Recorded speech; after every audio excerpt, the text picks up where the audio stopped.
Donnez-moi un pays africain colonisé par la Russie.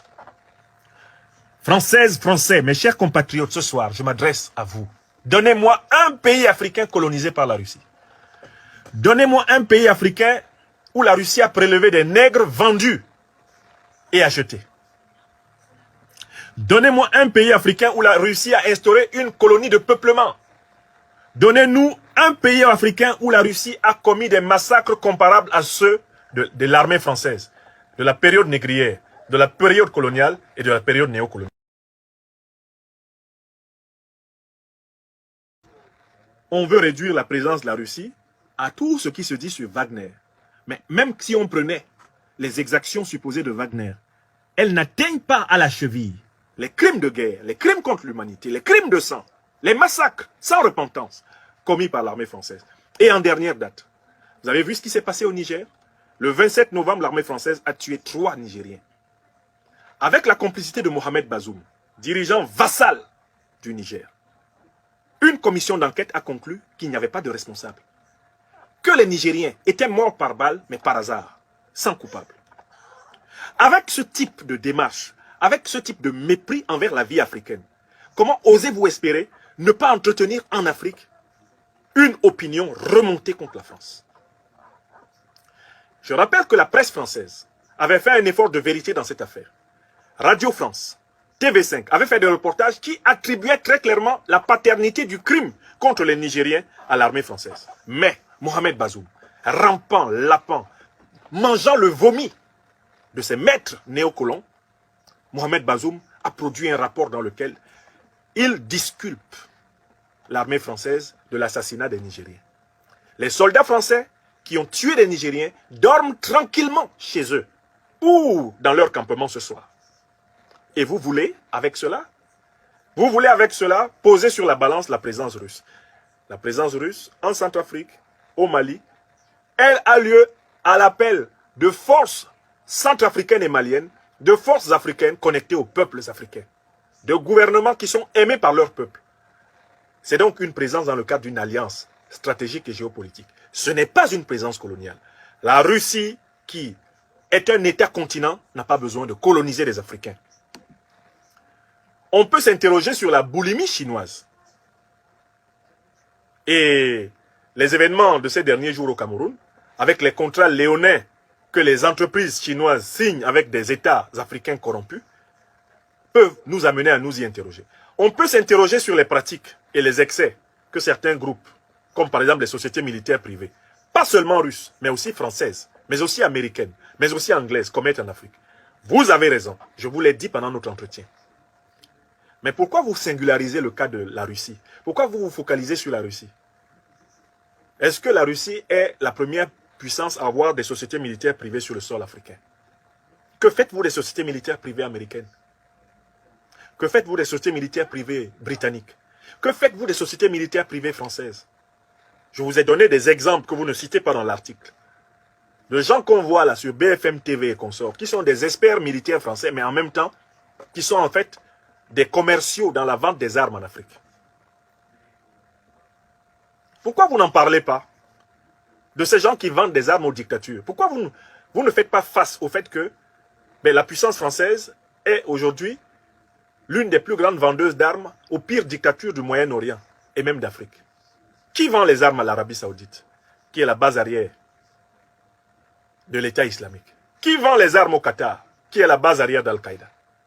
Ne sont-ce pas les mêmes puissances occidentales qui prétendent, dans le cadre de leur coalition, combattre le terrorisme en Afrique? Et pourquoi voulez-vous que lorsque les Africains prennent conscience de cette duplicité, de cette hypocrisie, pourquoi voulez-vous que les Africains soient contents? À moins que vous pensiez que les Africains ne sont pas des hommes à part entière. Donc, pour ma part, j'accepte le 3e paragraphe de l'article de M. Nicolas Quenel avec une réserve. Il ne faut pas transformer la Russie en bouc émissaire de la lâcheté de l'Occident en général et de la France en Afrique. La Russie n'est pas parfaite et les Africains ne sont pas dupes du fait que si la Russie est en Afrique, si elle vient en Afrique, c'est parce qu'elle a compris que si jamais elle n'a pas de bonnes relations avec les Africains et que l'Occident contrôle l'Afrique, l'Occident utilisera les richesses de l'Afrique pour écraser la Russie. La Russie n'est pas non plus en Afrique par un amour aveugle, béat des Africains. Parce qu'elle a compris que pour qu'elle elle soit libre, il ne faut pas que les Africains soient de nouveaux esclaves des Occidentaux. La Chine même est là pour ça. C'est dans leur intérêt géostratégique et géopolitique de passer des alliances avec les Africains.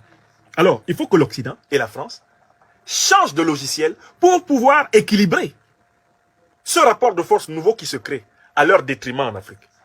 Et pour changer de logiciel, je l'ai dit à Nicolas Quenel, il faut entrer dans des rapports gagnant-gagnant. Et il faut sortir du moralisme démocratiste, parce que de toutes les façons, la démocratie, ce n'est même pas tout à fait l'objectif des Africains. Ce n'est pas le paradigme civilisationnel africain. L'Afrique va vers la maatocratie. Nous sommes une civilisation de la maat, solidarité, vérité, justice. Nous ne sommes pas une civilisation du pouvoir du peuple, pour le peuple et par le peuple. On n'est pas dedans en Afrique. Nous ne croyons pas en cette formule. Je passe au paragraphe suivant. Une composante de ces opérations de communication russe repose notamment sur les influenceurs africains. Peut-être le plus connu, l'activiste panafricaniste Kémy Séba, n'a pas caché ses liens avec le financier de l'entreprise de mercenaires Wagner, Evgeny Prigojine, dans une interview à la chaîne Vox Africa en 2018. Sur le banc des personnes que Paris soupçonne d'avoir été retournées par la Russie, l'activiste suisse-camerounaise Nathalie Yamb, à qui le monde a consacré un portrait pointant ses amitiés russes, et sa participation à 2 événements d'une ONG fantoche derrière laquelle se cache le même Prigojine. Ça, c'est le 4e paragraphe de l'article. Donc, on offre à la vindicte populaire française nos frères et sœurs Kémy Séba et Nathalie Yamb au motif qu'ils auraient des relations avec des hommes d'affaires, avec des entreprises ou avec des institutions en Russie. Mais écoutez, jusqu'en 2020-2021, la France vendait des armes à la Russie. Écrivez ça. Africains qui m'écoutaient, Françaises et Français qui m'écoutaient. La France de M. Emmanuel Macron vendait des armes à la Russie jusqu'à il y a à peine 2 ans. Un ancien Premier ministre français a démissionné seulement cette année. Il était membre d'un conseil d'administration d'une société d'État russe. M. François Fillon. Et il ne lui a pas été fait objection quand il signait ce contrat. L'un des plus grands acteurs du théâtre et du cinéma français, Gérard Depardieu, a acquis la nationalité russe et est l'ami de la Russie. Et tout le temps que cette amitié s'est développée, à part le fait qu'il l'aurait utilisé pour échapper au fisc français, on a continué à considérer Depardieu comme un Français digne de ce nom et l'un des plus grands acteurs du cinéma et du théâtre français de tous les temps. Pourquoi fait-on soudain un procès à Nathalie Yamb et à Kémy Séba? Parce qu'ils ont des relations en Russie. Est-ce un crime maintenant sur la terre d'avoir des amis russes? Donc si on me trouve dans le métro de Paris en train de lire Tolstoï, c'est suspect. En train de lire les frères Karamazov de Dostoïevski, c'est suspect. Si en plus j'explique que l'un des recueils de nouvelles que j'ai toujours aimé enseigner, et je l'enseignais en Côte d'Ivoire autrefois, ce sont les nouvelles de Saint-Pétersbourg, eh bien, de Nicolas Gogol. Si je dis ça, c'est grave alors. Si on me surprend en train de parler russe, c'est grave alors désormais à Paris. Parce que d'ailleurs, il y a un ambassadeur, l'ambassadeur du Mali. Quand on a chassé l'ambassadeur Toumani Djimé Diallo, parce qu'il avait critiqué la Légion française, la Légion étrangère française au Mali, le Mali a proposé un autre ambassadeur. Il a été récusé par les autorités françaises au motif qu'il a fait une bonne partie de ses études en Russie. Alors écoutez, est-ce que la France veut s'amputer de sa part russe? Est-ce que la France est sérieuse? Est-ce que la France est consciente du degré de symbiose, du degré d'imbrication qu'il y a entre les cultures russes et françaises? Donc toutes les associations d'amitié franco-russes, il y en a une dont j'étais d'ailleurs membre, dont je suis membre. Association d'amitié franco-russe. Il y en a une dont je suis membre et donateur. Donc on va les interdire alors. Les Français qui ont des parents russes, ils vont devoir choisir alors. Renier leurs parents russes. Parce que c'est la ligne officielle, la russophobie. Si tu veux être aimé en France, sois russophobe. Sois russophobe si tu veux être aimé en France. Si tu veux qu'on te donne la parole dans les médias mainstream, sois russophobe. Tu es le bienvenu. Prépare-toi à dire les pires insanités contre les Russes. À les menacer par tous les moyens possibles. D'ailleurs, il y a même des réseaux sociaux qui ont autorisé exceptionnellement des discours de haine contre les Russes. Alors que les Africains se font censurer sur les réseaux sociaux. Mais du tonnerre pour la moindre critique colérique envers des gens qui leur ont pourtant fait du mal. Il y a des réseaux sociaux qui ont autorisé exceptionnellement contre les Russes les discours de haine. Alors, donc ça veut dire que ça devient un péché contre le Saint-Esprit. Kémy Séba connaît des personnes en Russie. Il a des amis russes. C'est un crime. Nathalie Yamb est allée en Russie. Elle a été bien reçue. C'est un crime. Mais où va-t-on? Pour qui se prennent ceux qui, assis à Paris, veulent dicter aux Africains avec qui parler, alors que la terre est ronde, comme le disait Emmanuel Kant, et que quand tu chasses quelqu'un, il ira toujours quelque part. Emmanuel Kant a produit un argument très intéressant, l'argument de l'inutilité de chasser les étrangers parce que la terre est sphérique. Zozakte Emmanuel Kant. La terre est sphérique. Quand tu chasses quelqu'un ici, il est obligé d'aller là-bas. Mais comme la terre est ronde, il finira même par se retrouver au point de départ. Parce que les gens qu'on chasse, mais on les trouve toujours quelque part ailleurs sur la terre. Les hommes vont par-dessus la terre qui est ronde. Donc ils tournent autour d'eux-mêmes, les hommes. Je récuse donc cette volonté d'identifier, d'isoler, de marginaliser et d'offrir à la vindicte de l'opinion française les Africains qui simplement assument le droit de commercer intellectuellement, spirituellement, économiquement, socialement avec toutes les humanités de la planète. Au moment où, en France, on a célébré le concept du tout-monde, du grand poète de la Guadeloupe, Édouard Glissant, je crois qu'on est bien placé pour comprendre que l'Africain, l'Africaine, soit déterminé à reconquérir sa relation au monde entier. Je suis engagé dans une vocation à être comme l'esprit, je souffle où je veux. Je veux aller en Chine, j'y vais. Je veux aller en Russie, j'y vais. Je veux aller à Cuba, j'y vais. Je veux aller au Venezuela, j'y vais. Je veux aller aux États-Unis. Partout où on ne m'empêche pas d'aller, en tant qu'Africain, je me sens libre d'aller. Car je me suis délié intérieurement de toutes les chaînes infligées à mes ancêtres. Je les ai refusées, découpées et jetées dans l'abîme. Cadenassées dans l'abîme. Hors de question que je sois esclave de toute ma vie. Et c'est cette conviction qui traverse aujourd'hui l'Afrique et que j'appelle la conscience de l'Afrique des libertés. On continue. Le paragraphe 4 est raté. Nicolas Quenel fait dans le lynchage, la vindicte populaire. Parce que si on osait interroger les rapports que les citoyens français blancs ont avec le monde des affaires en Russie, on trouverait des gens qui sont encore plus faciles à mettre sous la vindicte populaire que Kémy Séba et Nathalie Yamb. Faites une enquête auprès de citoyens et citoyennes français blancs qui font des affaires avec les Russes. Allez déjà voir les intérêts économiques français en Russie et interrogez les propriétaires de ces intérêts. On a vu l'hésitation de Leroy Merlin à fermer ses magasins en Russie à cause des bénéfices qu'ils y font. Allez demander à Total.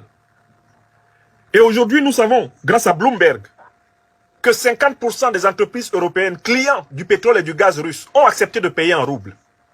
Et c'est nous, les Africains, que vous voulez brider. Ah non, vous n'avez pas l'autorisation. Hein? Non. Si on vous voit à Moscou, là, c'est un problème. Mais vous êtes à Moscou.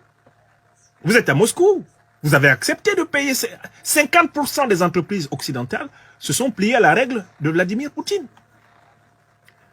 Et ce sont les Africains qui n'ont pas le droit d'aller à Moscou alors. Mais écoutez, Moscou est l'une des rares villes d'Europe qui porte le nom des Africains au plus haut lieu, au pinacle. Je ne suis jamais allé à Moscou, mais je sais qu'à Moscou, il y a une université qui s'appelle Université Patrice Lumumba pour l'amitié des peuples à Moscou. On en a où à Paris? Où sont les héros de l'Afrique à Paris? Pourquoi vous disiez aux Africains n'allez pas à Moscou? Là-bas au moins, nous avons quelques monuments. Ah, aux véritables serviteurs de l'Afrique. Là-bas au moins, il y a une camaraderie de lutte qui a lié les Russes et les Africains pour combattre le colonialisme en Afrique. L'Angola, le MPLA ne serait pas au pouvoir sans la Russie via le Cuba. Le Frelimo du Mozambique ne serait pas au pouvoir sans la Russie, qui l'a aidé à lutter contre le colonialisme portugais. L'ANC en Afrique du Sud, vous ne comprenez pas pourquoi ils ne votent pas comme vous? À l'ONU, contre la Russie, l'ANC ne serait pas là si la Russie ne l'avait pas soutenu. De nombreux pays africains qui ont connu un processus d'indépendance réussi, même la Guinée, Conakry, de Sékou Touré, mais ils n'auraient pas réussi ce parcours sans la Russie.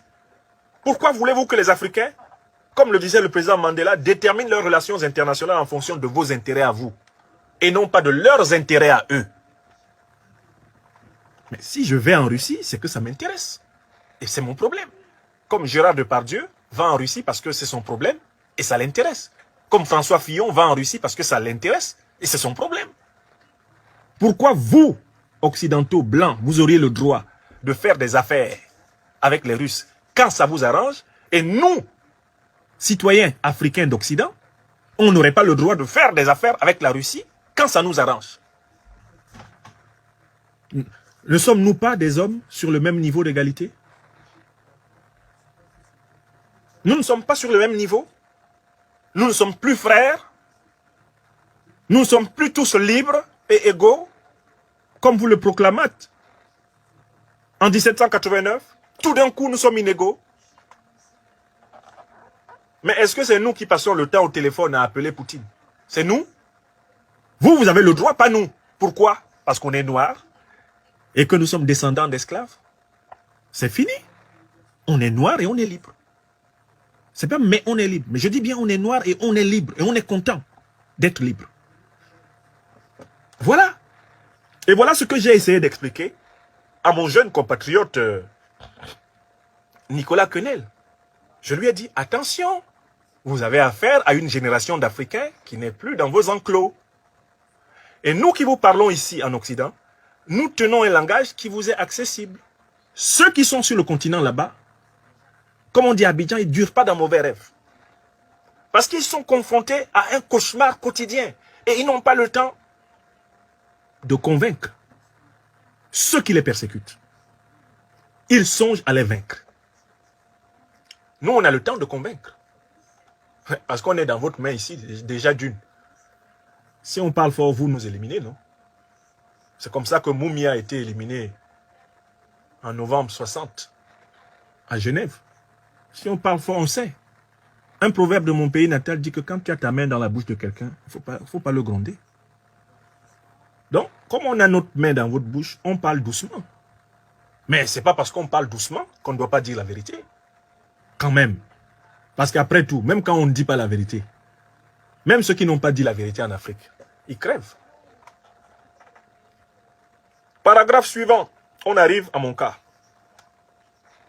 Mais au-delà de ces fers de lance des opérations informationnelles du Kremlin, comme l'est décrit un haut fonctionnaire français interrogé par Marianne, celui-là on ne donne pas son nom, l'émergence de nombreux autres influenceurs sur le web finit par attirer l'attention de Paris. Ouh là là, on arrive maintenant sur ceux qui attirent l'attention de Paris, parce que ceux-là, au moins Paris a vérifié qu'ils ne sont pas financés par le Kremlin. Parce qu'on suppose que Kémy Séba et Nathalie Yam sont financés par le Kremlin. On n'a pas donné de preuves. Ça mérite des procès en diffamation.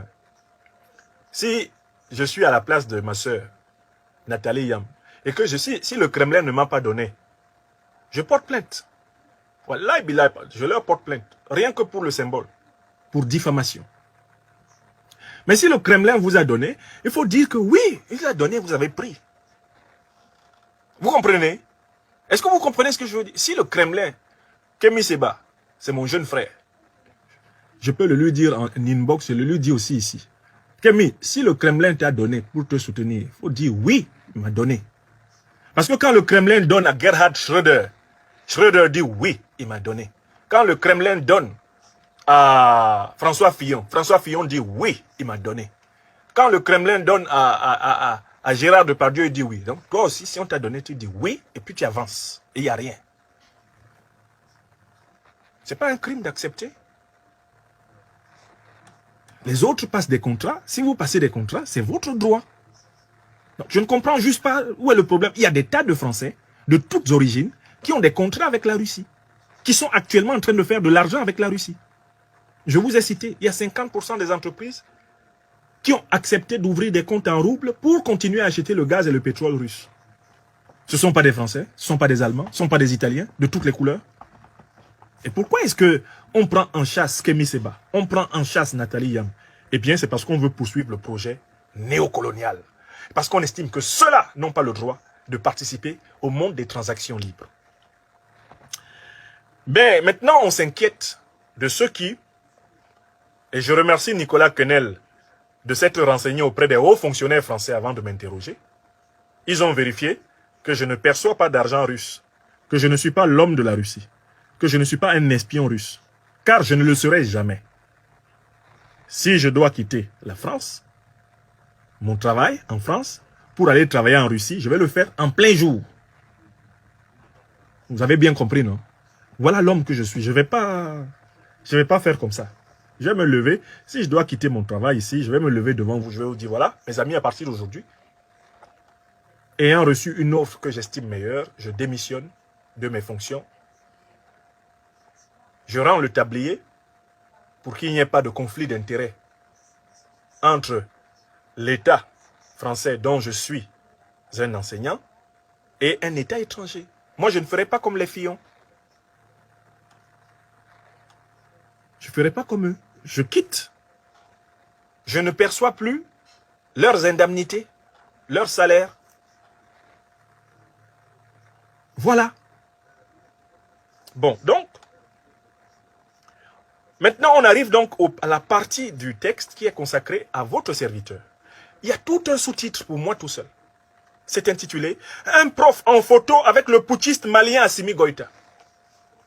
Alors, on est arrivé. Un prof en photo avec le putschiste malien Assimi Goïta. J'espère que vous savez de qui on parle. Ça ne va pas durer. Écoutez donc la suite.